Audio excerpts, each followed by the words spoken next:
സംവിധായകൻ ലോകേഷ് കനകരാജ് കഥയെഴുതി ഭാഗ്യരാജ് കണ്ണൻ സംവിധാനം ചെയ്യുന്ന ചിത്രമാണ് ബെൻസ്.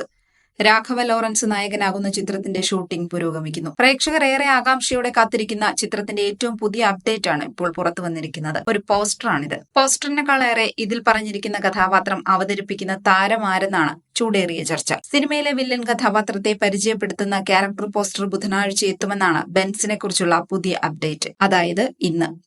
ഒരാൾ പുറംതിരിഞ്ഞു നിൽക്കുന്ന ചിത്രവും പോസ്റ്ററിലുണ്ട്. തലമുടി നീട്ടി താടിയുള്ള ഒരാളാണിതെന്ന് പോസ്റ്ററിൽ വ്യക്തമാണ്. ഇത് മലയാളികളുടെ പ്രിയതാരം നിവിൻ പോളിയാണെന്നാണ് ഇപ്പോൾ വരുന്ന ചർച്ചകൾ. ഞങ്ങളുടെ വില്ലനെ പരിചയപ്പെടുത്തുന്നുവെന്നാണ് പോസ്റ്ററിലെ ആൾ ധരിച്ചിരിക്കുന്ന വസ്ത്രത്തിൽ എഴുതിയിരിക്കുന്നത്. ഇതിൽ ഹൈലൈറ്റ് ചെയ്തിരിക്കുന്ന N എന്ന അക്ഷരം നിവിൻ പോളിയെയാണ് സൂചിപ്പിക്കുന്നതെന്നാണ് കമന്റുകൾ. സമീപകാലത്ത് നിവിൻ പോളിയുടെ രൂപമാറ്റത്തിന്റെ ചിത്രങ്ങളേറെ ശ്രദ്ധിക്കപ്പെട്ടിരുന്നു. ഈ ചിത്രത്തിനു വേണ്ടിയാണ് ഈ മാറ്റമെന്നും കമന്റുകളുണ്ട്. സായ് അഭയങ്കാറാണ് ബെൻസിന്റെ സംഗീത സംവിധാനം. വമ്പൻ ബജറ്റിൽ ഒരുങ്ങുന്ന ചിത്രത്തിന്റെ ഛായാഗ്രഹണം ഗൗതം ജോർജ്.